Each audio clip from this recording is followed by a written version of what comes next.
Hey, good afternoon, Saints. Good afternoon.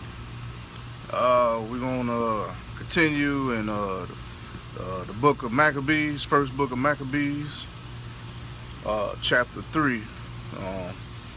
I ain't do a video yesterday because it was Father's Day, and all that, and I know people had stuff going on, and I had stuff going on. I was busy yesterday myself, so we're gonna do that, and then later on, I guess after this one, I'm gonna continue reading in Romans.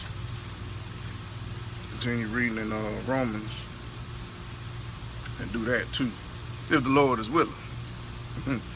Amen. If the Lord is willing, amen.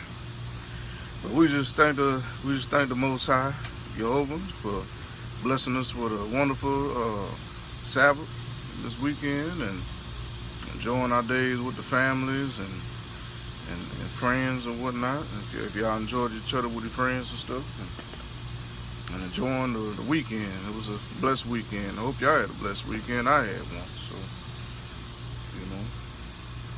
we're still alive. We're still here. Might as well enjoy the weekend. Might as well have a good time. As long as it's holy, good time. Have a holy good time. Yeah. You say that because I know some of y'all are crazy, doing all kind of other stuff. Anyway, we're gonna continue on in first book of Maccabees and the Apocrypha. I'm reading out the Joseph Lumpkin Apocrypha, and continue reading about this Holocaust, pretty much, from one of the first Antichrists, King Antiochus, and how he persuaded some of the Jews, some of the Hellenized Jews. That means they done, took their Judaism to what we call Christianity and stuff today, incorporating, all matters of deity worship and sun worship and worshiping Zeus and Apollo and graven images and all this other stuff that you see going on in the Catholic Church and the Protestant churches and all this going on. So these Hellenized Jews, these almost Christian Jews today, when killing some of the original Israelites, killing the original Jews, over 2,000 some Jews.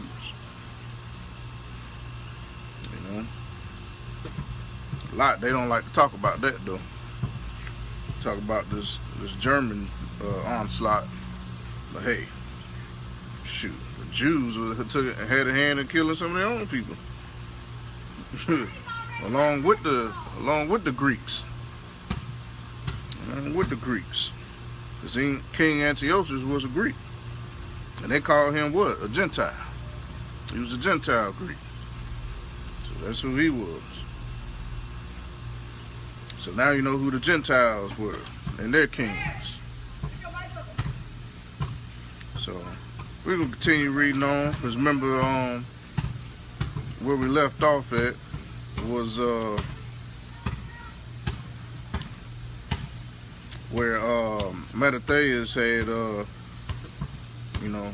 passed away, and then his son Judas Maccabees began to take over, and how the whole Israel had mourned over Mattathias because he had led the Jews out of away from the Greek Gentiles and killing them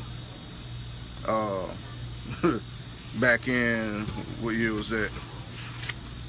Around 332 BC. So around then. So Mattathias had led some of the Jews into the hills so they could find refuge from the Greek Gentiles. King Antiochus, along with some of the Romans and whatnot, as we was talking about in the regular Bible. That story's in there too. So we're gonna continue reading on. And first Maccabees chapter 3. Okay. First Maccabees chapter 3. Verse 1, it says, Then Judas, his son, Judas Maccabees, who was called Maccabeus, or Maccabeus, rather. It says Maccabeus. So they named the book Maccabees, but his name is Maccabeus. And Judas Maccabeus, who was called Maccabeus, took command in his place, in place of Mattathias. And it says, and all his brothers and all who had joined his father helped him, and they gladly fought for Israel. It says, he extended the glory of his people like a giant. He put on his breastplate, he girded on his armor of war, and waged battles, protecting the host by his sword. It said, he was like a lion in his deeds, like a lion's cub roaring for prey. He searched out and pursued the lawless, and he burned those who troubled his people. So Judas Maccabeus, he was a warrior for Israel. You know? He protected his people. He says, verse 6 says, lawless men shrank back for the fear of him. And all the evildoers were confounded, and deliverance prospered by his hand. He embittered many kings, but he made Jacob glad by his deeds, and his memory is blessed forever. His memory is blessed forever. It says he went through the cities of Judah, and he destroyed the ungodly out of the land. Thus he turned away the wrath from Israel. He was renowned to the ends of the earth. He gathered in those who were perishing. But Apollonius gathered together Gentiles and a large force from Samaria to fight against Israel. So Apollonius had gathered some Gentile forces to fight against Israel. It says, when Judas learned of it, he went out to meet him, and he defeated and killed him. And many were wounded and fell, and the rest fled. It says, then they seized their spoils, and Judas took the sword of Apollonius. I guess he got his name from the Greek god Apollyon, because the Greeks believed in Zeus and Herod and all those Greek gods, and Apollyon and all that. Sun worship. It says, and used it, and took the sword of Apollonius and used it in battle the rest of his life. It says, now when Saron, the commander of the Syrian army, heard that Judas had gathered a large company, including a body of faithful men who stayed with him and went out to battle. It says, he said, I will make a name for myself. I will win honor in the kingdom. I will make war on Judas and his companions who scorned the king's commands. So he said, I'm gonna make war against them Jews who didn't bow down and worship Zeus in his image after King Antiochus, who came up after Alexander the Great, who these Gentiles praise in their films and movies. Verse 15, it says, and again a strong army of ungodly men went up with him to help him to take vengeance on the sons of Israel. And when he approached the ascent of Beth-horon, Judas went out to meet him with a small company. It says, but when they saw the army coming to meet them, they said to Judas, how can we, few as we are, fight against so great and strong a multitude? And we are faint, for we have eaten nothing today. So they was hungry. They was out there running from their life. They ain't ate nothing all day. Talking about fighting against these Greek Gentiles.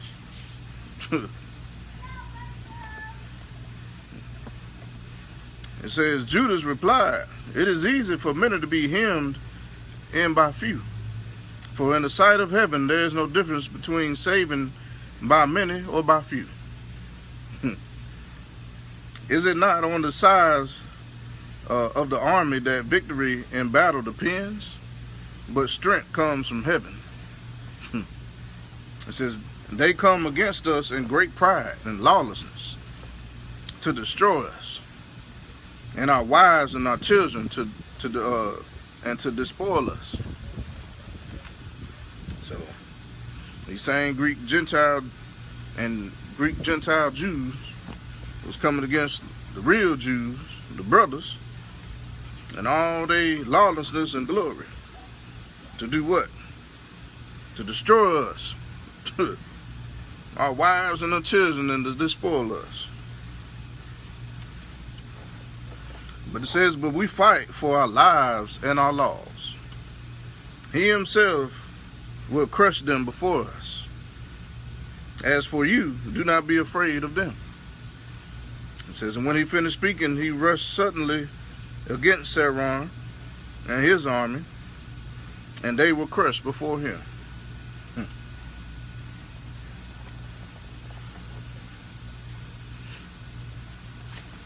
It says, but when he finished speaking, he rushed suddenly against. Never mind, I read that. Verse 24. It says, but they pursued them down the descent of Beth Horon to the plain. 800 of them fell, and the rest fled into the land of the Philistines, what we call the Palestinians today.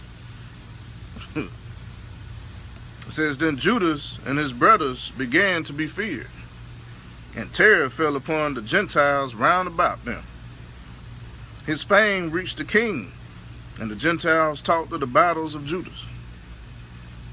But when King Antiochus heard these reports, he was greatly angered, and he sent and gathered all the forces of his kingdom, a very strong army. And he opened his coffers and gave a year's pay to his forces, and ordered them to be ready for any need. Verse 29 says, then he saw that the money in the treasury was exhausted, and that the revenues from the country were small because of the dissension and disaster which he had caused in the land by abolishing the laws that had existed from the earliest days. So by this Antichrist, this Greek white Antichrist Gentile, went in there trying to get the Jews to worship Zeus in his image, and to pay their tithes and offerings unto the Gentile instead unto Yah, and it started persecuting and killing the Jews. They ain't had no money in the treasury. Well, them Jews wasn't giving them no money. Half of them was dead. The rest of them fled to the mountains with Jason and Mattathias and Judas. So that's why. And if you look at this story, this is the same stuff that's been going on for years. Same stuff been going on for years. Same people doing the same stuff today.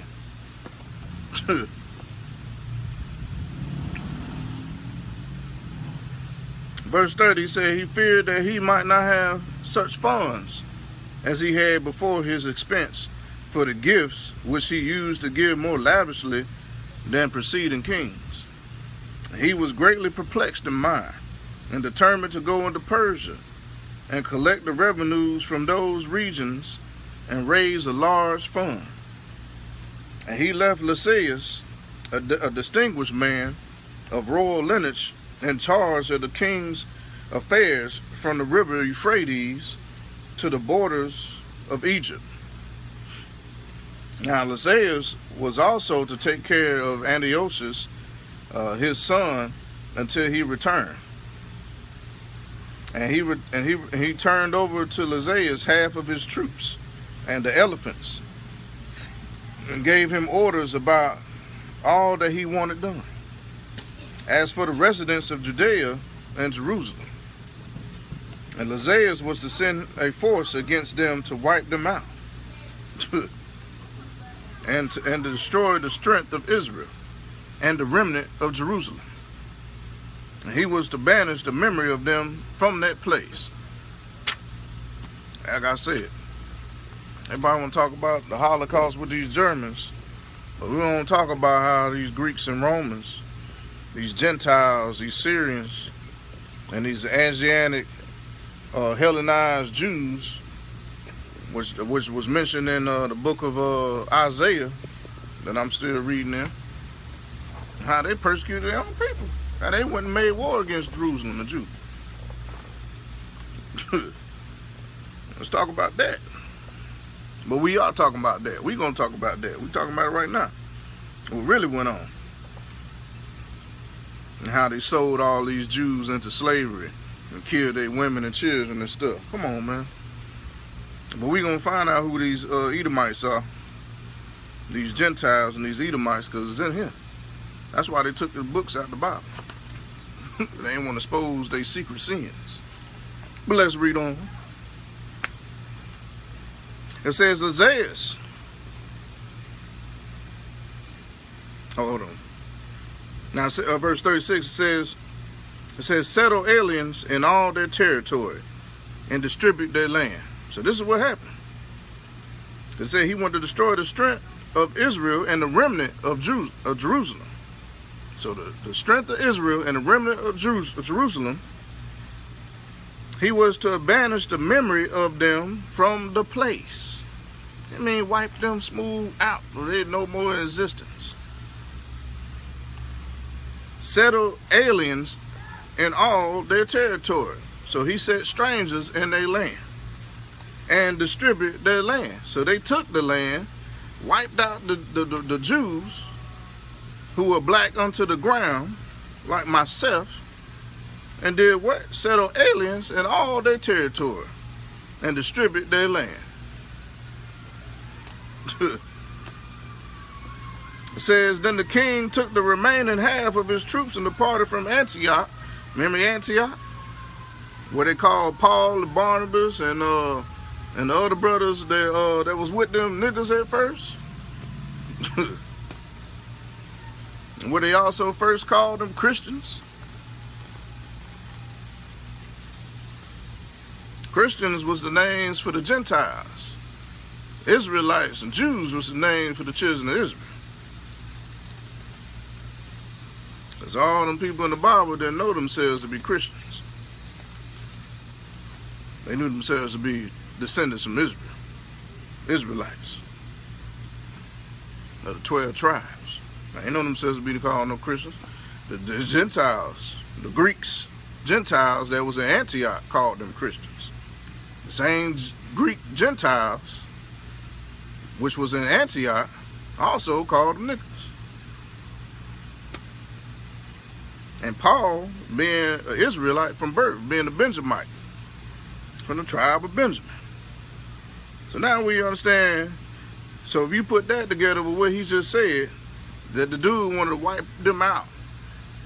The dude wanted to remove the strength of Israel and the remnant of Jerusalem. So this white Gentile wanted to wipe out the descendants of the Israelites.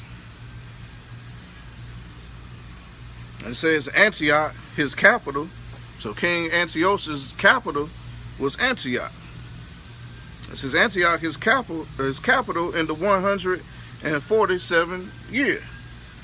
He crossed the Euphrates River and went through the upper provinces. So King Antioch and all his minions from Antioch, where they called Paul, Barnabas, and the rest of his brothers, Negroes or niggas, who Paul say, I'm an Israelite from the tribe of Benjamin. These same people he tried to wipe out in Israel. And the remnant from Jerusalem. Of Jerusalem. That's why they took this out of here. They don't want you to know. They don't want you to know. But they want y'all to go worship Caesar Borgia. Come on, man. Verse 38. It says, Lysias chose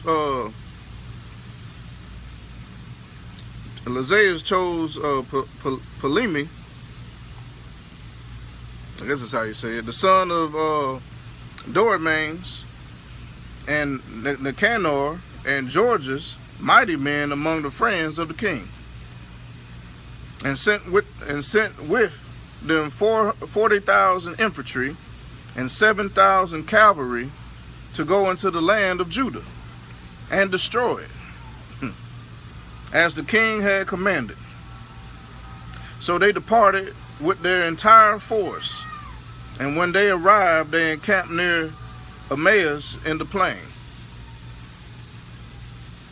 Verse 41, it says, when the traders of the region heard what was said of them, they took silver and gold in immersive mounts and fetters, and went to the camp to get the sons of Israel for what? For slaves.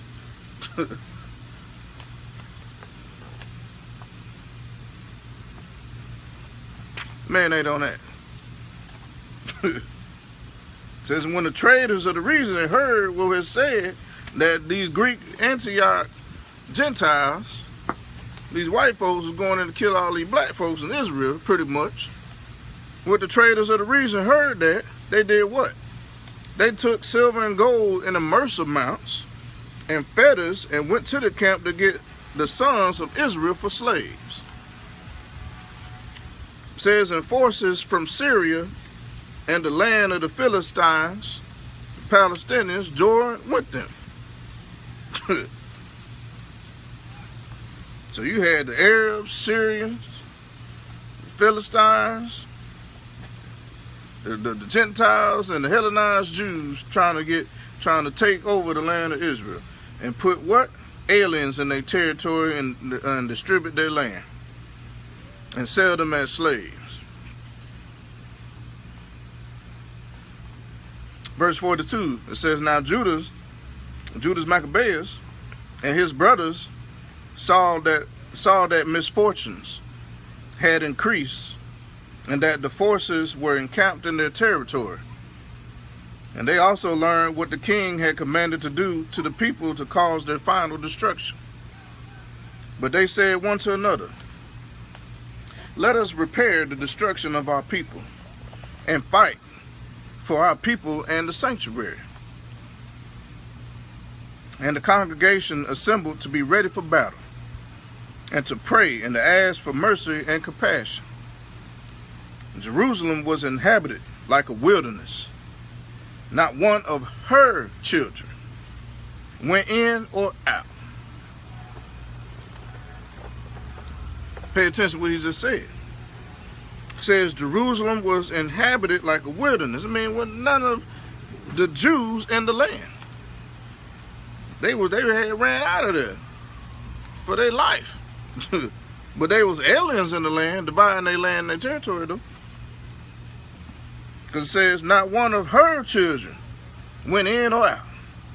The sanctuary was trampled down, was trampled on. And the sons of aliens held the citadel. That means the sons of the aliens, the Gentile, the white Greek Gentiles, held the citadel. It was a lodging place for the Gentiles. So the aliens, the Greeks, are the Gentiles. It was a lodging place for the Gentiles. Joy was taken from Jacob. The flute and the harp ceased to play. So they assembled and went to Mizpah, opposite Jerusalem, because Israel formerly had a place of prayer in Mizpah. They fasted that day, put on sackcloth and sprinkled ashes on their heads, and rent their clothes. And they opened the book of the law to inquire into those matters about which the Gentiles were consulting the images of their idols. So they opened the book. They opened up the word. They went and got the Torah. They said, let us go in here and read what's going on. Let's find out what's going on with these Gentiles doing what? Consulting the images of their idols. It says, verse 49, it says, they also brought the garments of the priesthood and the first fruits and the tithes. And they stirred up the Nazarites, the ones who made a vow to lock their hair and not to touch dead bodies and not to eat up grapes and wine and all that good stuff, like Samson and them. The Nazarites who had completed their days.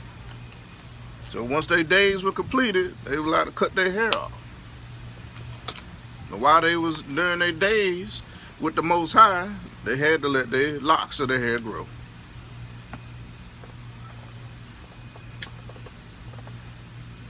It says, and they cried aloud to heaven, saying, what shall we do with these? Where shall we take them? So he's saying, the Nazarites who had their dreads, they had completed their days of separation unto the Most High. But it was no temple. It was no place for them to cut their hair for the Levites and the priests in the temple to cut their hair and offer a peace offering and a sin offering unto them, unto the Most High. So that's why he said, what shall we do with these? Where shall we take them? It says, your sanctuary is trampled down and profaned, and thy priests mourn and humiliation. So the priests couldn't even release the Nazarites from their vow. If the Nazarites were done with their separation, they couldn't release them from their vow, which was to cut the locks of their hair back 30 days.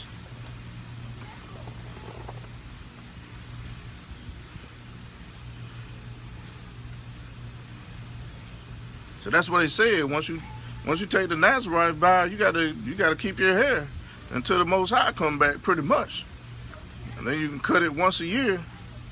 And once you lock your hair, you gotta cut it like once a year. But there's no, there's no way for them to do the peace offering and all the other stuff. But that's what Yeshua came down for. That's why Yeshua said in the New Testament, I'll raise me up Nazarites and y'all gave them wine. So now we had to go through, when we done with our separation, with our locks, when we cut our hair, we got to come before Yeshua and give him ask him for offering and all that kind of stuff, because we can't do them offerings and burnt offerings and all that stuff no more, because there ain't no temple or sanctuary, no Levites around, that we know of, So that's why you see a lot of brothers grow their hair long, grow their dreads out, because technically they really can't cut their hair until the temple be built, that the Lord is going to bring back, not these Ashkenaz Jews trying to build a third temple. That ain't gonna stand. That's coming down too. We talking about the temple that the Most High is bringing when He bring New Jerusalem. That one. Then we can come about this vow if we so want to. But I'm gonna keep mine. Hey. But anyway, that's just a little lesson on that. You can read that in the Old Testament about the Nazarite vow. So you know who the Nazarites are. And how Samson was a Nazarite from birth. And Yeshua was a Nazarite too, from birth. I always say, I raised me up some Nazarites. And y'all done gave them wine, because the Nazarites weren't supposed to be drinking wine outside them Sabbath days. So, alright, let's go on. Verse 50 says, and they cried aloud to heaven, say, what shall we do with these, and where shall we take them? Your sanctuary is trampled down and profaned, and our priests mourn in humiliation. And behold, the Gentiles are assembled against us to destroy us. and thou knowest what they plot against us. So they asking, Lord, you know what they plotting against us, because they gathered against us to destroy us and kill us. It says, how will we be able to withstand them if thou do not help us? It says, then they sounded the trumpets and gave a loud shout. And after this, Judah's appointed leaders of the people in charge of thousands and hundreds and fifties and tens. And he said to those who were building houses, or were betrothed, or were planting vineyards, or were faint-hearted, that each should return to his home according to the law. And that's in the scripture too. When we was talking about how the Lord was asking, you know, preparing the soldiers for battle, and he went down the line asking, you know, are you ready for battle? And people started making excuses. Well, I just got married. So you know, the Lord told him, go on back home. And then the other one say, hey, I just built a house. I haven't even enjoyed it. So the Lord told him, go back on home.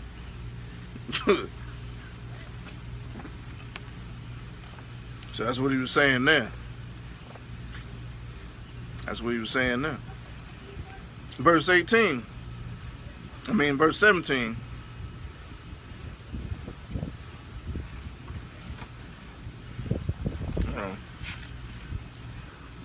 Alright. Sorry. Let's get the page. Verse 57. Sorry, that's where we are. It says, and then the army marched out and encamped to the south of Emmaus. And Judah said, gird yourselves and be valiant. Be ready early in the morning to fight with these Gentiles who have assembled against us to destroy us in our sanctuary. But as his will in heaven may be, so he will do. 1 Maccabees chapter 4, verse 1. It says, now Georgius took 5,000 infantry and 1,000 picked cavalry, and this division moved out by night to fall upon the camp of the Jews and attack them suddenly. Men from the citadel were his guides. So men from the citadel, what did they call the citadel? What did I say he called the citadel? Israel. Israel.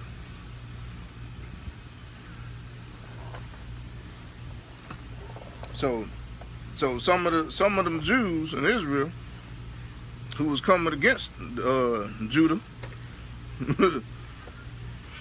they wouldn't help old Georgius and his infantry. It says men from the citadel were his guides, so they guided them to the Jews. The rest of the Jews who had rolled out and was getting ready to fight against the Gentile. Some old traitors, pretty much. It says, but Judah heard of it, and he and his mighty men moved out to attack the king's force in Emmaus. It says, while the division was still absent from the camp, when Georgius entered the camp of Judah by night, he found no one there. So he looked for him in the hills, but he said, these men are fleeing from us. It says, verse 6, it says, at daybreak, Judas appeared in the plain with 3,000 men, but they did not have armor and swords, such as they desired. And they saw the camp of the Gentiles strong and fortified, with cavalry round about, and these men were trained in war. He was some Edomites. We gonna get there. But he also called them Gentiles too, Edomites.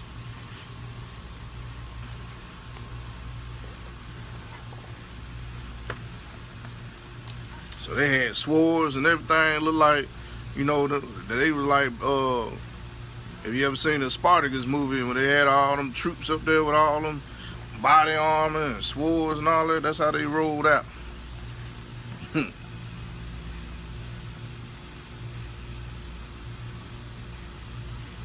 It says, but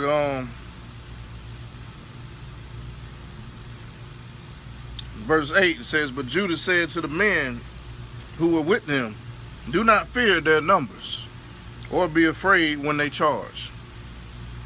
Remember how our fathers were saved at the Red Sea, when Pharaoh with his forces pursued them. And now let us cry to heaven to see whether he will favor us and remember his covenant with our fathers and crush this army before us today. Then all the Gentiles will know that there is one who redeems and saves Israel. Verse 12 says, when the foreigners looked up and saw them coming against them, they went forth from their camp to battle. Then the men with Judas blew their trumpets and engaged in battle. The Gentiles were crushed and fled into the plain, and all those in the rear fell by the sword. They pursued them to Gazara and to the plains of Edomia, which Edomia is what? The plains of, the Bible says that Edomia is Edom, the plains of the Edomites. That was destroyed. That's why they had moved out and went and ventured and trying to find a new land. So they pursued them to the Gazara and to the plains of the Edomites, Edom, and to Azotus and Jamnea. And 3,000 of them fell. So 3,000 they men fell. Verse 16 says, and Judas and his force turned back from pursuing them. And he said to the people, do not be greedy for plunder, for there is a battle before us. So if you like I said about Spartacus, you know, Judas, Maccabees was kind of like Spartacus in a sense, where he was going after them the Greek Gentiles. And he had this little faction running up in the hills and all that, and sneaking into camps and wearing they behind that. Yeah. Because this story kind of sounds like that. Probably where they got it from. Hey, you can't let us have nothing, boy, I'll tell you.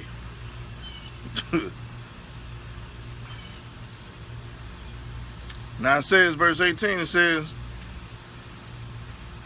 Georges and his forces are near us in the hills, but stand now against our enemies and fight them, and afterwards seize the plunder boldly.